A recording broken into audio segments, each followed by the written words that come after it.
In June 1586, William Harborne, the first English ambassador to the Ottoman court at Istanbul, wrote a letter. It was a tricky matter that he was trying to negotiate, the release of a few Englishmen taken prisoner by the Ottomans. The person who would decide the fate of the prisoners was Ulus Ali Pasha, the Ottoman governor, or Begalerbeg of Algiers, himself a European Christian renegade, a Calabrian who had risen from the rank of an Ottoman or slave to become the hero of the Battle of Lepanto and the Ottoman High Admiral. Harborne's efforts to free the English prisoners had already made him deeply unpopular with the Begalerbeg, but Harborne was not writing to him. His letter was addressed instead to the Begalerbeg's eunuch and treasurer, Hasan Aga, and he wrote as one Englishman to another. Referring to the biblical story of Joseph and his brothers in Egypt, "I trust you be ordained another Joseph," he writes, "to follow his example in true piety, in such sort that notwithstanding your body be subject to Turkish thraldom, yet your virtuous mind free from those vices." In return, he would be assured of the favor of Elizabeth I and the gratitude of Harborne and his countrymen, "Where be both myself and others in that place having found you in all good offices faithfully affectionated, may in like case perform the like towards you, when and where you may have occasion to use me." We do not know whether the prisoners received their freedom. Neither do we know what happened to Hasan Aga, the recipient of that letter. He is only seen again, looking back at the viewer in full Turkish costume, in a chance portrait made 2 years later, ca. 1588, in a German traveller's notebook. But 13 years after Harborne wrote his letter, an English book would preserve at least a trace of who he was and who he used to be. Within its pages, a whole history of adventure, captivity, and transformation of a young man from Bristol, Samson Rowley, son of Francis Rowley, is condensed in a single terse headnote, to Hasan Aga, eunuch and treasurer to Hassan Bassa, king of Alga, which Hasan Aga was the son of Fran Rowley of Bristow, merchant, taken in the Swallow. Harborne's letter to the English renegade working behind the scenes of Ottoman government comes to us within the pages of what is perhaps the greatest collection of travel writing ever to be put together in any language, with a title as sonorous as the ambition behind it.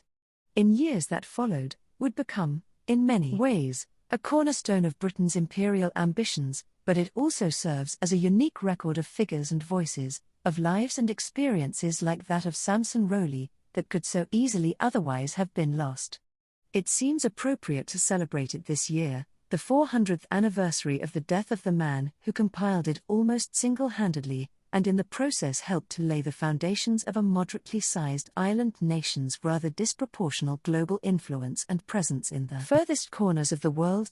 Richard Hakluyt, 1553 November 23, 1616, the orphaned second son of a Welsh family that had settled in Hertfordshire a few generations ago and supported in his studies through the benevolence of the state and guild scholarships, was introduced to the wonders of geography as a young boy through the chance glimpse of an universal map lying on the desk of his older cousin and guardian.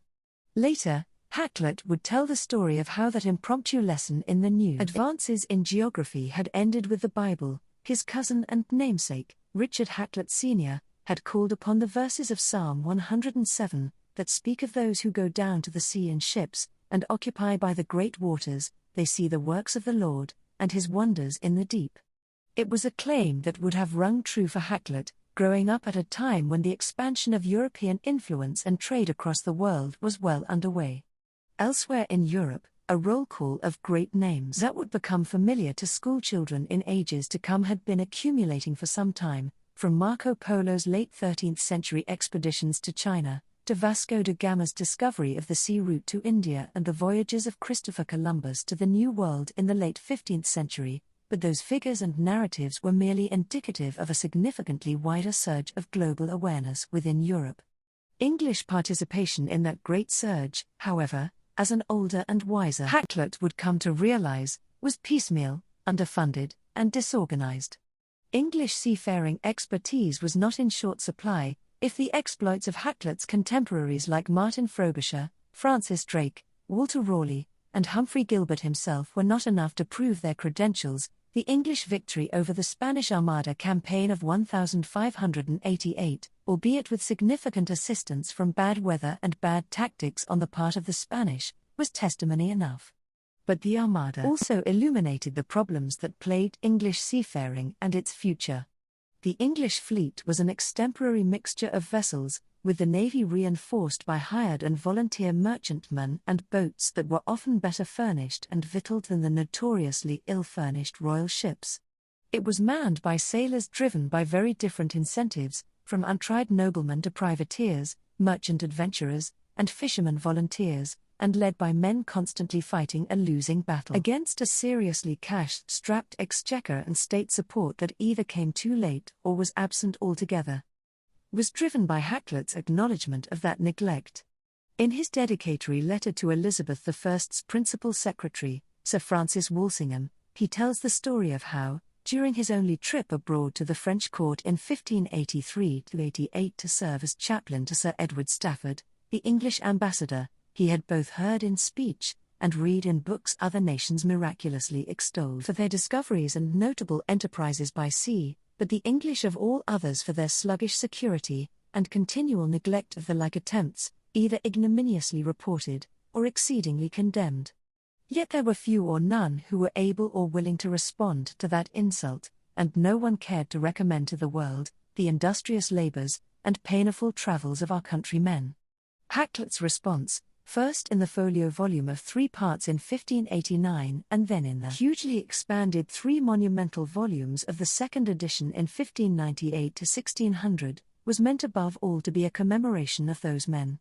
For, which of the kings of this land before Her Majesty had their banners ever seen in the Caspian Sea? He asks rhetorically in that letter to Walsingham, which of them hath ever dealt with the Emperor of Persia as Her Majesty hath done, and obtained for her merchants large and loving privileges?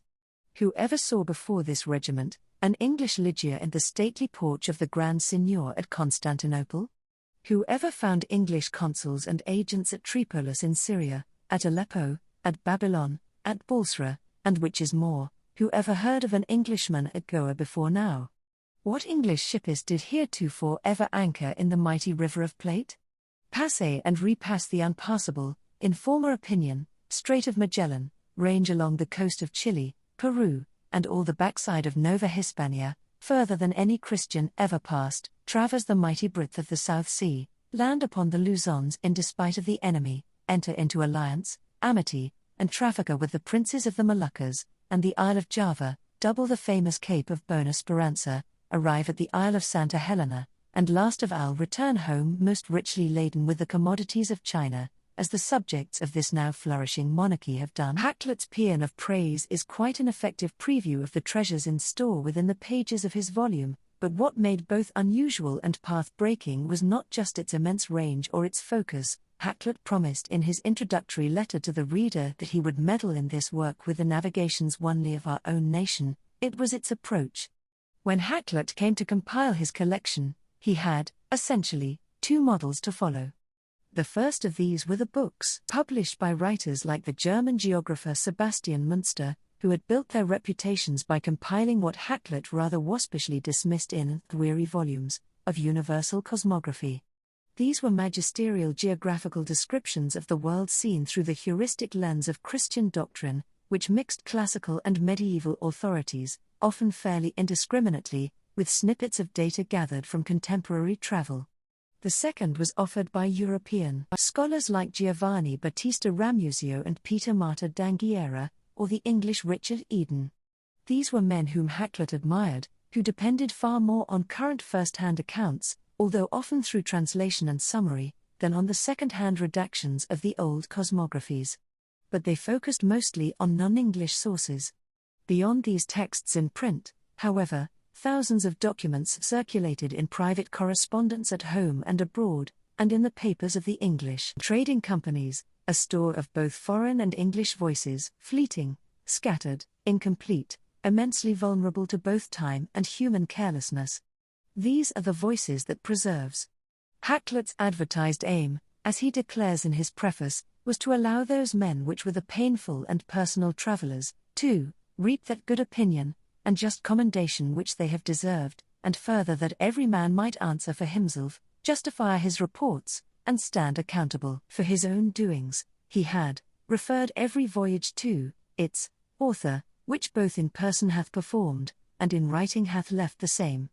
Whatsoever testimony I have found in any author of authority appertaining to my argument, either stranger or natural, he notes, I have recorded the same word for word, with his particular name and page of book where it is extant. Among the pages of, therefore, we find texts like Thomas Stephen's letter to his father. In the correspondence, Stephens, an English Catholic who escaped to Rome to train as a Jesuit priest, and became the first Englishman in 1579 to reach Goa, described what lay in store for sailors in the tricky passage around the Cape of Good Hope. Their gums wax great and swell, and they are fain to cut them away, their legs swell, and all the bodies becometh sore, and so benumbed, that they cannot stir a hand nor foot, and so they die of weakness, others fall into fluxes and agues, and die thereby. A decade later, in his account of a journey to Benin in 1588 in search of the lucrative pepper trade, Anthony Ingram describes how after a long journey and despite collecting 64 sarans, 1 saran is roughly 6 to 7 pounds, of pepper and 28 elephants' teeth, they struggle to get the goods to the ship because the men are so weakened by the disease of the fever. There are wonders. Dionyse Settle's first-person account of Martin Frobisher's 1577 voyage to northeastern Canada records a glimpse of icebergs and a dead narwhal, whose single tusk, of length 2 yards lacking 2 inches, made the sailors conclude that they had seen a sea unicorn. There is the tedium of travel and tragedy. Stephen, or Istvan, Parmenius' letter to Hakluyt himself, dated August 1583, records his disappointment on arrival at St. John's Harbour as a member of the crew on Sir Humphrey Gilbert's voyage to Newfoundland. The trees for the most part are pines, Parmenius wrote, and all the grass here is long, and tall, and little differeth from ours. There were no wonders, not even a single mermaid, even though they were supposed to be around. Theodore de Bryze would depict them at St. John's Harbour a few years later. And the island which your men call Penguin because of the multitude of birds of the same name? Well, grumbled Parmenius, we neither saw any birds, nor drew near to the land, the wind serving for our course directed to another place. He was referring, of course, to the great auk, unrelated to the penguin, although it was the first bird to be called penguin, which was to become extinct by the 1840s due to overenthusiastic hunting by early explorers. When they had stocked up on supplies in this place, Parmenius hoped, we purpose by the helper of God to pass towards the south, to the greater things that are reported of those countries, which we go to discover. But Hakluyt would have known the end of that particular story. Bookish, earnest young Parmenius was lost at sea just weeks after writing his letter, like Sir Humphrey Gilbert himself. Only 2 of the 5 ships had returned, carrying their own reports and those of the lost men. Hakluyt organized such documents alongside more formal, historical accounts and reports, chronologically and in 3 parts according to region. So the first document is an account of King Arthur's supposed conquest of Iceland in CE 517, and the last is Hakluyt's own translation of a report on Spanish navigation that was provided by a captured Spanish pilot Pedro Diaz, dated February 1586. He also divided them according to type, under 2 separate headings, the Voyages Themselves, and Official Documents, Information, and Correspondence connected with those voyages, the ambassages, treatises, privileges, letters and observations that often supplement, interrogate, and occasionally contradict the stories told in the narratives that accompany them. His first edition in 1589 ran to over 800 densely packed folio pages. By 1600, the second edition had grown even bigger, running to over 1,760,000 words in 3 folio volumes and about 2,000 pages. And this was not all.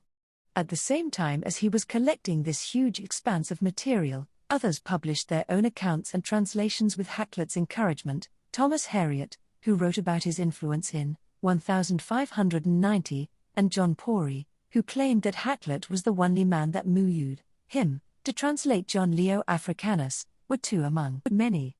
Hakluyt's own translations included, among others, the Dutch jurist Hugo Grotius' enormously influential treatise, the Or, which argued that no nation could impose restrictions on seafaring trade since the sea did not belong to any single nation.